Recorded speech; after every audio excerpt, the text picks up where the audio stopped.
At 75 meters, American forces had superior firepower, better equipment, and numerical advantage. Yet their kill rate was 40%. 3 kilometers away, Australian SAS soldiers killed at 98%, from 3 meters. The difference wasn't training, weapons, or courage. It was a single number. American units copied everything except. The firefight began at dawn, 3 kilometers northwest of Bien Hoa, when 2nd Lieutenant Marcus Webb's LRRP team initiated their ambush from 70 meters. Webb had positioned his 6-man team exactly as the field manual prescribed. Elevated position overlooking the trail. M60 machine gunner on the left flank, riflemen spaced at 5-meter intervals, claymore mines covering the kill zone approaches. When the Viet Cong patrol entered the designated area, 11 soldiers moving in loose formation, Webb triggered the assault with textbook precision. The M60 opened first, its sustained burst ripping through the morning air at 600 rounds per minute. Riflemen engaged on full automatic. Claymores detonated in sequence, sending 700 steel balls each across the kill zone. The volume of fire was overwhelming, exactly as doctrine intended. For 45 seconds, Webb's team poured everything they had into the target area. When the shooting stopped, they counted 4 confirmed kills. 3 VC lay wounded but still firing from behind cover. 4 had vanished into the jungle entirely, escaping despite the massive firepower directed at them. Webb's pointman took a round through the shoulder during the return fire. The engagement lasted 11 minutes before the remaining enemy broke contact. By the numbers, it was a successful ambush. 4-to-1 kill ratio. Only 1 friendly casualty. Enemy force disrupted. By the numbers, it was also completely average for American forces in Vietnam.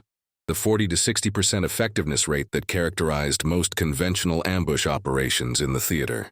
3 kilometers southwest, near the village of Nui Dat, Sergeant Ian Mackenzie of the Australian Special Air Service Regiment lay motionless beside a trail he'd been watching for 6 hours. His position was so close to the path that he could see the individual boot prints in the mud, could smell the damp earth, could have reached out and touched the vegetation on the opposite side. He was 3 meters from where enemy soldiers would walk, not 70 meters, not 50. 3. Mackenzie had been in position since 0200 hours, moving into place in complete darkness, finding the exact spot where the trail narrowed between 2 clusters of dense bamboo. His 5 teammates were spaced along 15 meters of trail, each positioned within arm's length of where enemy feet would fall. They'd been there for hours, absolutely still, barely breathing, waiting. This was not reconnaissance. This was not harassment. This was execution. At 0800 hours, the enemy patrol appeared. 9 NVA regulars moving south, probably a courier unit based on the single soldier carrying a document case. Mackenzie watched them approach through eyes that barely moved, his L1A1 rifle already aimed at the precise point where the 3rd man in column would be when he gave the signal. The 1st soldier passed within 2 meters. The 2nd, the 3rd, the 4th. Mackenzie didn't move, didn't fire, waited. The discipline required was inhuman. Every instinct screamed to engage, to shoot, to move.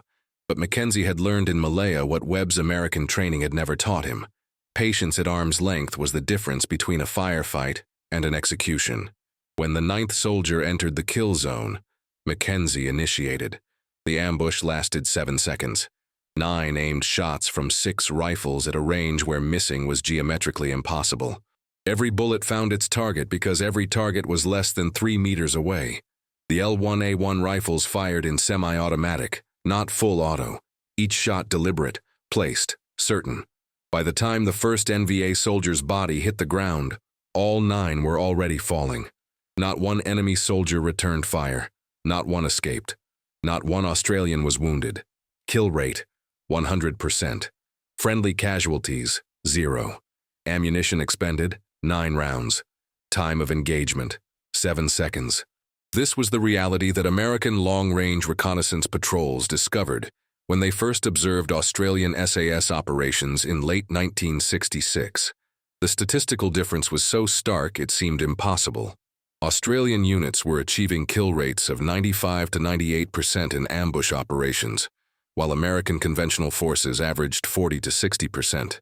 Elite American units, LRRPs, Special Forces Marine Force Recon, performed better, perhaps 70 to 75%, but still nowhere near Australian effectiveness. The natural assumption was that Australians possessed some secret technique, some advanced training, some specialized equipment Americans lacked. Intelligence officers analyzed Australian patrol reports. American commanders arranged observation exchanges. LRRP teams shadowed Australian operations. What they discovered was simultaneously simple and baffling. Australians weren't doing anything Americans couldn't do. They were simply doing something Americans wouldn't do. The techniques were observable and replicable.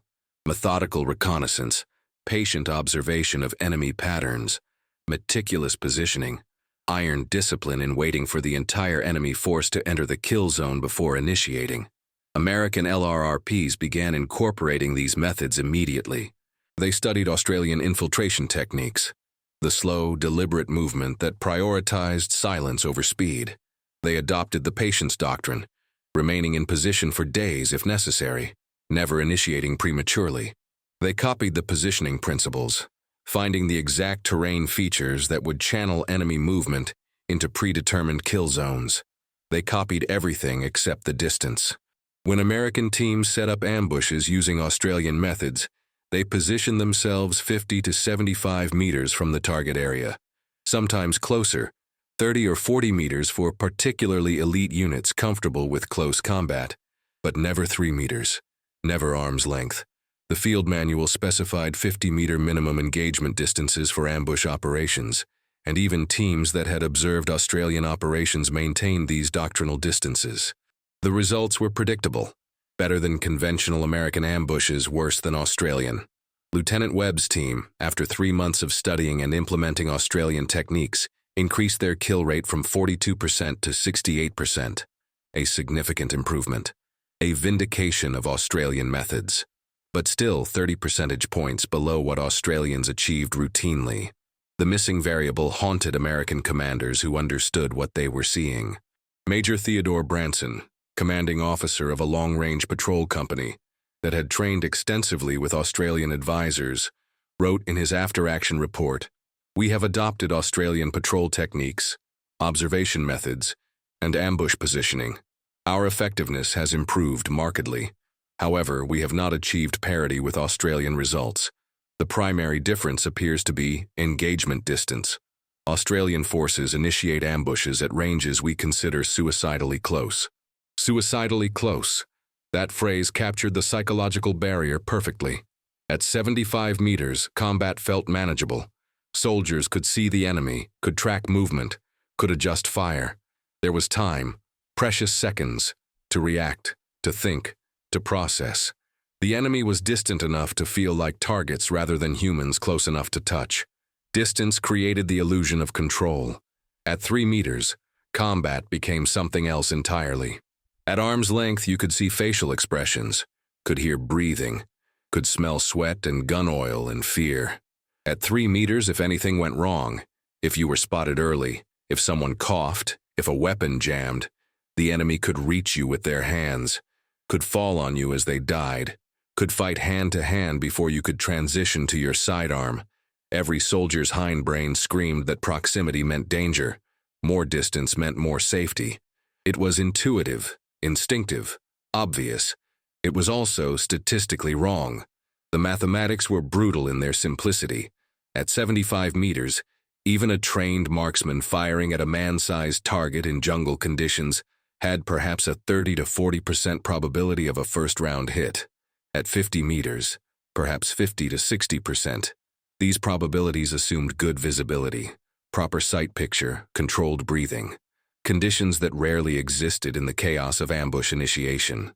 In reality, suppressive fire and volume compensated for individual accuracy. This was why American doctrine emphasized automatic weapons and sustained fire.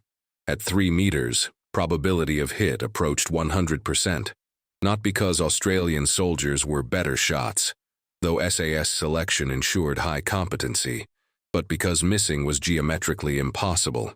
A rifle aimed at a human torso 3 meters away could be off by 20 degrees and still hit center mass. The margin of error exceeded human variance. You could fire from the hip and connect. You could fire in dim light through vegetation in rain and still achieve hits. But the mathematics went deeper. At 75 meters, an enemy soldier spotted movement and had time, perhaps 2 seconds to react.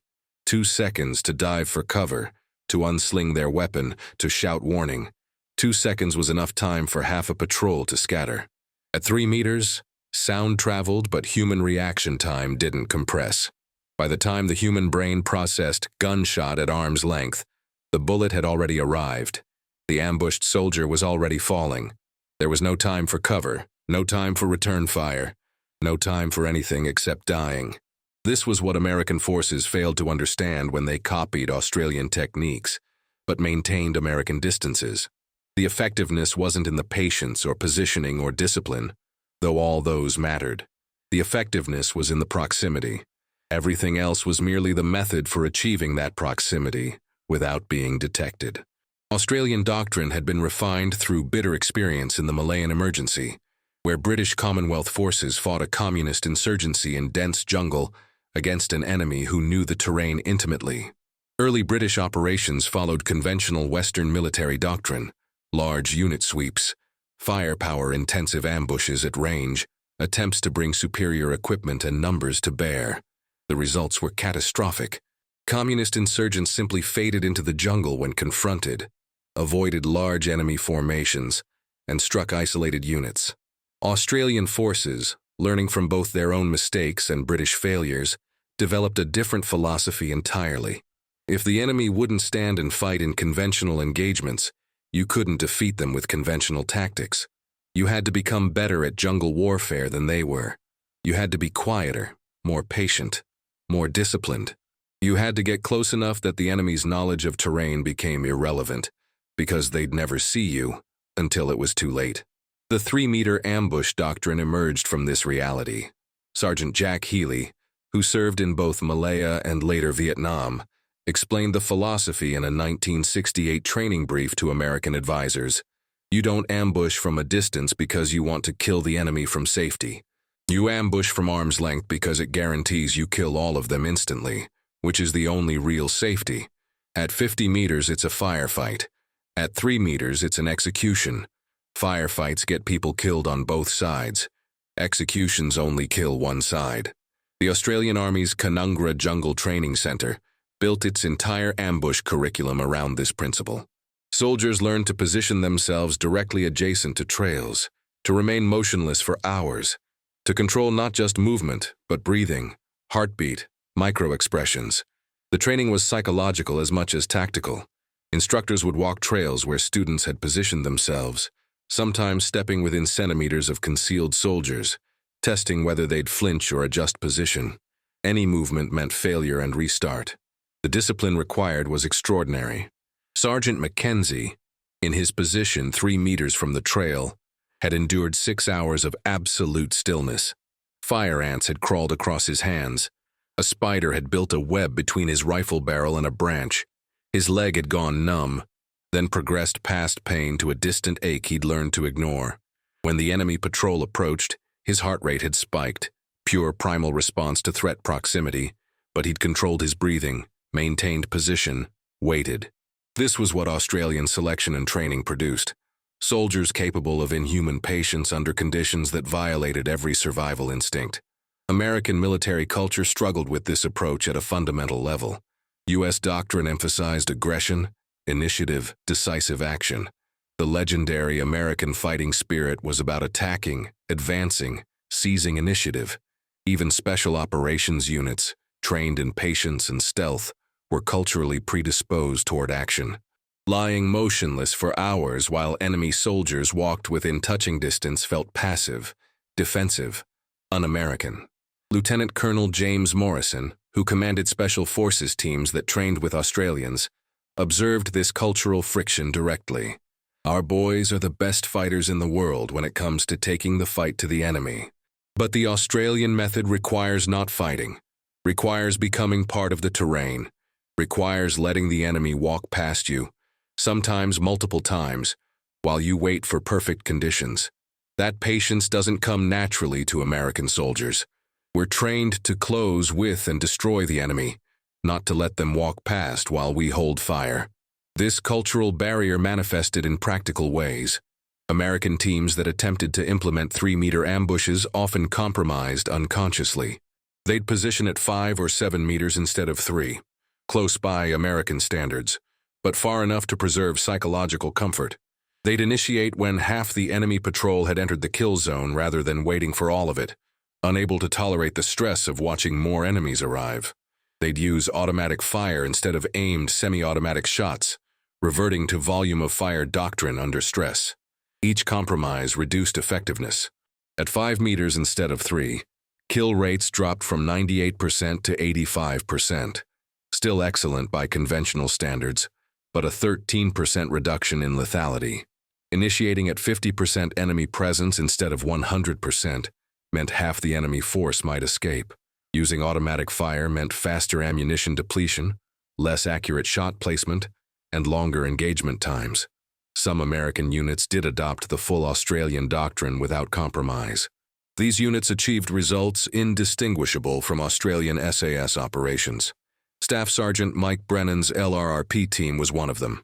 After 6 months of direct training with Australian advisors, Brennan had fully internalized the 3-meter philosophy. His team's 23rd Combat Patrol in August 1967 demonstrated the results. Brennan's 6-man team had been observing a river crossing point for 3 days, noting pattern of life.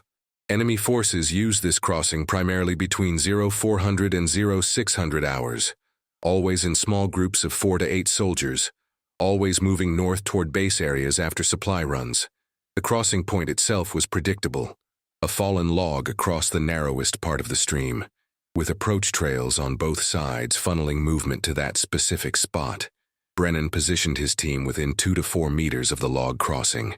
2 soldiers on the north bank, 4 on the south, all within arm's reach of where enemy soldiers would step onto or off the log. They'd been in position for 22 hours when the enemy appeared.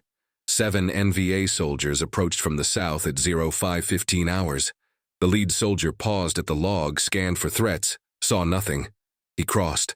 The second soldier followed, then the third. Brennan, positioned 3 meters from the log's northern end, could have reached out and grabbed the first soldier's pack. He didn't move, didn't breathe, waited. The 4th soldier crossed.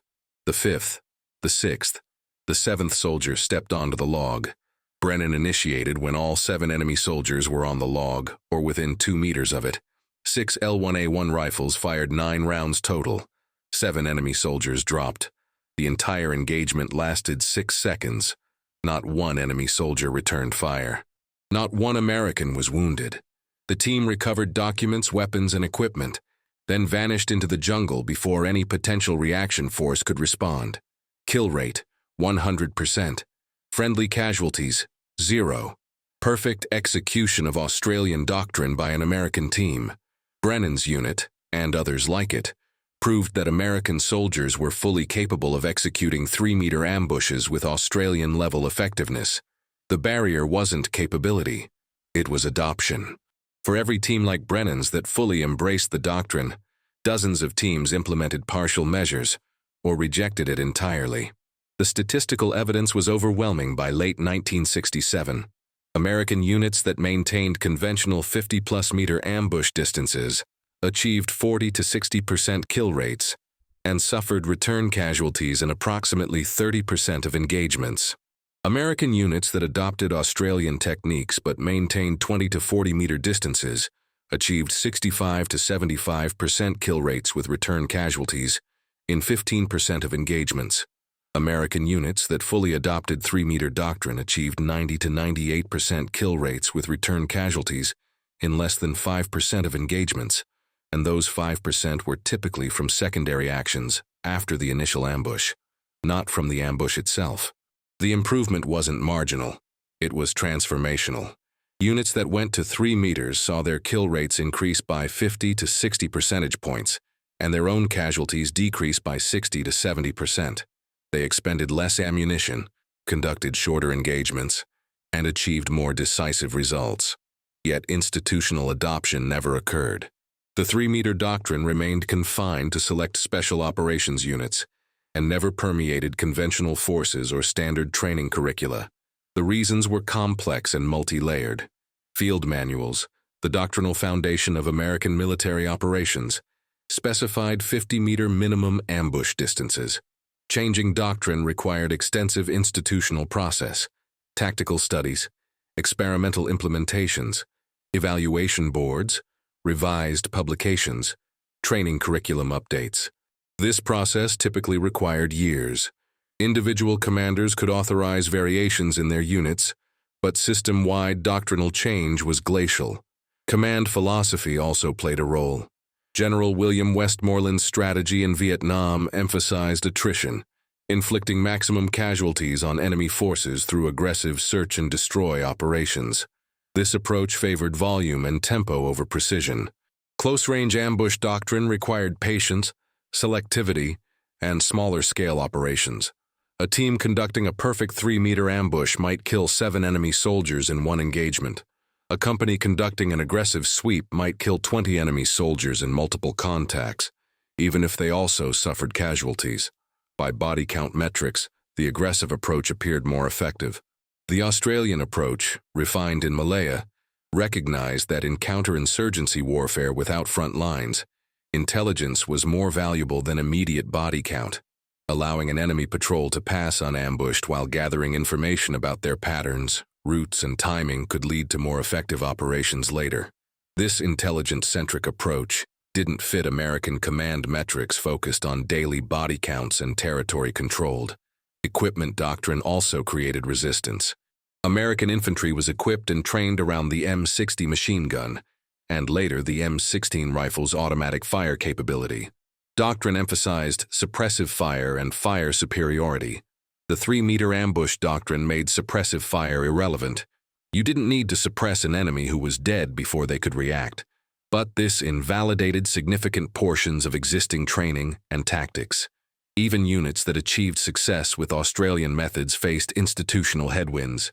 Lieutenant Colonel Morrison's Special Forces teams consistently demonstrated superior results using 3-meter ambushes, but when Morrison attempted to incorporate these techniques into standard Special Forces training curriculum, he encountered resistance from doctrine developers who considered the approach too specialized and not applicable to conventional operations. The irony was bitter.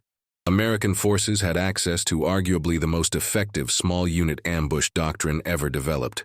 They had proof, statistical and operational, of its effectiveness. They had allied forces willing to share training and expertise. Yet institutional inertia, cultural preferences, and strategic frameworks prevented widespread adoption. This institutional resistance had consequences beyond tactical effectiveness.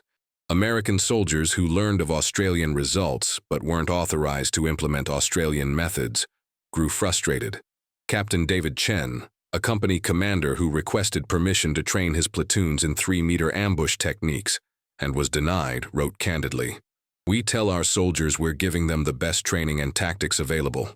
Then they see Allied forces achieving results we can't match, using methods we won't teach them. It's not that we can't do it. We won't let ourselves do it. That's harder to explain." The psychological cost was also significant.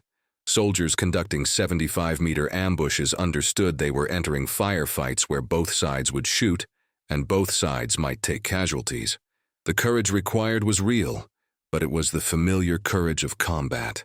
Soldiers attempting 3-meter ambushes faced a different psychological challenge entirely: the discipline to remain motionless, while enemy soldiers walked close enough to touch. Many soldiers found this psychologically harder than conventional combat. Australian selection processes filtered for soldiers capable of this discipline. American training assumed soldiers could develop it if taught properly. This assumption wasn't wrong. Brennan's team and others proved Americans could master the technique, but it underestimated the psychological intensity required and the time needed to develop that capability. The Battle of Long Tan in August 1966 demonstrated both the effectiveness of Australian methods and their limitations within broader strategic context. D Company, 6th Battalion, Royal Australian Regiment, consisting of 108 soldiers, engaged an enemy force estimated at 1,500 to 2,000 NVA and VC soldiers in a rubber plantation near Nui Dat. The Australians, under Major Harry Smith, employed tactics refined through years of jungle warfare experience: controlled fire discipline, deliberate positioning, refusal to panic under overwhelming numerical odds. Despite being outnumbered nearly 20-1, D Company inflicted an estimated 245 confirmed enemy kills against 18 Australian fatalities. The kill ratio, approximately 14-1, reflected the effectiveness of Australian training, discipline, and tactical doctrine. Yet Long Tan also revealed limitations. Tactical excellence at the small unit level couldn't compensate for strategic flaws at the operational level. Australian forces in Vietnam operated within an American strategic framework that emphasized attrition and body count. Their superior tactical methods could achieve better kill ratios, but they couldn't address the fundamental strategic question: what was victory supposed to look like, and how did killing the enemy at better rates achieve it? This tension between tactical effectiveness and strategic coherence became starker after the Tet Offensive in January 1968. The offensive was a tactical disaster for North Vietnamese forces, which suffered massive casualties, estimated at 45,000 killed. American and Allied forces, including Australian units using their superior ambush doctrine, inflicted devastating losses on enemy forces throughout the country. Yet Tet was a strategic victory for North Vietnam. It shattered American public confidence in the war, demonstrated that no area of South Vietnam was secure, and revealed that years of attrition strategy hadn't brought victory closer. The American military had become extraordinarily effective at killing enemy soldiers. Kill ratios in many engagements favored U.S. forces by 10-1 or more, but this effectiveness was meaningless without a coherent strategic objective. Australian 3-meter ambush doctrine was a perfect microcosm of this larger tragedy. It was tactically brilliant, statistically superior, and operationally proven. Units that adopted it achieved remarkable results. But tactical excellence couldn't overcome strategic failure. The best ambush doctrine in the world couldn't answer the question: ambushing enemy soldiers to accomplish what strategic objective?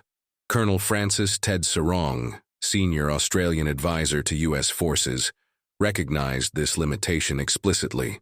In a 1968 assessment, he noted that Australian tactical methods could improve American effectiveness at the small unit level, but tactics are merely the implementation of strategy. Without clear strategic objectives, improving tactical effectiveness simply means killing the enemy more efficiently, while still losing the war. The enemy adapted as well. By late 1967, VC and NVA forces had begun developing counter-ambush tactics specifically targeting Australian methods. They started moving off established trails, using multiple parallel routes, employing advanced scouts who specifically checked likely ambush positions at close range, and using false trails to draw ambushes prematurely. Enemy forces developed a healthy fear of Australian units. North Vietnamese documents referred to them as phantoms of the jungle, but this respect translated into avoidance rather than defeat. When enemy forces knew they were facing Australian units or American teams trained in Australian methods, they often chose not to engage at all, rerouting around known patrol areas. This was tactically sound for them but strategically problematic for Allied forces. If the objective was forcing engagement to inflict casualties, an enemy that refused engagement achieved strategic victory by simply avoiding contact. Some American commanders argued this avoidance itself constituted success. Enemy forces that were hiding or rerouting weren't attacking friendly positions or population centers. Australian advisors countered that avoidance meant the enemy retained freedom of movement and initiative, simply choosing when and where to engage on their own terms. Both arguments had merit. Neither resolved the fundamental strategic ambiguity. The shift in American command under General Crichton Abrams in mid-1968 brought some changes. Abrams de-emphasized body count metrics and large-scale search and destroy operations in favor of smaller unit actions, population security, and interdiction of enemy supply lines. This strategic shift was more compatible with Australian tactical methods, and there was increased interest in close-range ambush doctrine during this period. But the shift came too late and remained incomplete. By 1968, American domestic support for the war had collapsed. Vietnamization, transferring combat responsibility to South Vietnamese forces, became the priority. Training South Vietnamese units in 3-meter ambush doctrine proved even more challenging than training American units, as it required not just tactical instruction, but the intensive selection and psychological preparation that Australian methods demanded. The final accounting was sobering. Australian forces in Vietnam conducted an estimated 4,000 combat patrols using close-range ambush doctrine. Their kill ratio averaged approximately 15-1, with some SAS squadrons achieving ratios exceeding 20-1. Australian combat deaths in Vietnam totaled 521 across nearly a decade of operations. American forces, conducting operations at much larger scale but without systematic adoption of Australian methods, achieved average kill ratios of 3-1 to 5-1 and suffered 58,000 combat deaths. The disparity wasn't solely attributable to ambush doctrine. Australian forces operated in smaller numbers, in a more limited geographic area, with different rules of engagement. But the tactical effectiveness difference was undeniable. When American units did adopt Australian methods fully, their results approached Australian levels. When they didn't, they remained mired in conventional metrics. Lieutenant Webb, whose team opened this account with a conventional 75-meter ambush, eventually received training in Australian methods. 8 months after that first engagement, his team conducted an ambush from 3 meters. The experience was, in his words, unlike anything I'd been trained for. Having the enemy that close violated every instinct. But when we initiated, they were all dead before they knew we were there. It wasn't combat, it was execution, and nobody shot back. Webb's team conducted 17 3-meter ambushes over the next 6 months. They achieved a 96% kill rate and suffered 0 combat casualties during that period. Then Webb rotated home, and the team that replaced his reverted to conventional doctrine and conventional distances. Not because 3-meter ambushes didn't work, they manifestly did, but because the institutional system hadn't changed to support them. The lesson extended beyond Vietnam. Modern special operations forces, including U.S. Army Special Forces, Rangers, and SEAL teams, incorporate close-range ambush doctrine in their training curricula, directly descended from Australian SAS methods. The principle endures. In ambush operations, proximity creates certainty, and certainty creates safety.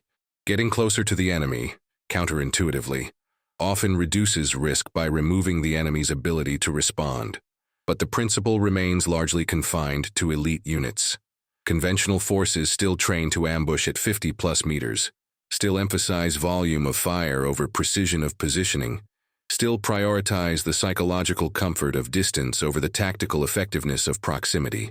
The institutional preference for familiar methods over proven alternatives persists. The 3 meters that separated Australian effectiveness from American results represented more than physical distance. It represented the gap between doctrine as written and doctrine as needed, between what training taught and what combat rewarded, between tactical innovation and institutional adoption. Australian SAS soldiers proved that proximity was power, that patience trumped aggression, that getting close enough to touch the enemy was safer than engaging from what felt like safe distance. American forces learned this lesson, documented it, proved it in combat, and then largely declined to institutionalize it. Some units, the best units, the ones willing to challenge doctrine and embrace discomfort, adopted the methods fully and achieved remarkable results. Most didn't. The difference in outcomes was measured in lives lost and enemies who escaped. The geometry of lethality was brutally simple.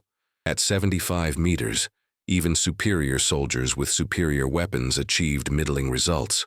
At 3 meters, properly positioned soldiers with discipline and patience achieved near-perfect results. The distance that made the difference was measurable in arm's length. The courage required to operate at that distance, remaining motionless while enemy soldiers walked close enough to touch, was immeasurable but essential. American LRRPs copied Australian techniques, studied their methods, and achieved partial improvements. They copied everything except the one variable that transformed ambush from firefight to execution. 3 meters. The distance that made all the difference. The distance that most American units, despite knowing its effectiveness, could never bring themselves to embrace. That distance remains a lesson about more than tactics. It's a lesson about the difficulty of genuine adaptation, about the power of institutional inertia, about the gap between knowing what works and being willing to do it. The Australians offered American forces the most effective small unit ambush doctrine ever developed. American forces observed it, analyzed it, documented it, and then copied everything except the one thing that mattered: 3 meters. The killing distance that separated tactical genius from conventional adequacy. The distance American forces knew about, proved effective, and then declined to adopt. The answer was always there, measured in arm's length, waiting for soldiers brave enough to get that close. If this analysis changed how you think about combat tactics, hit that subscribe button and like this video. Drop a comment below. What other obvious military doctrines do you think might be wrong? Let's discuss.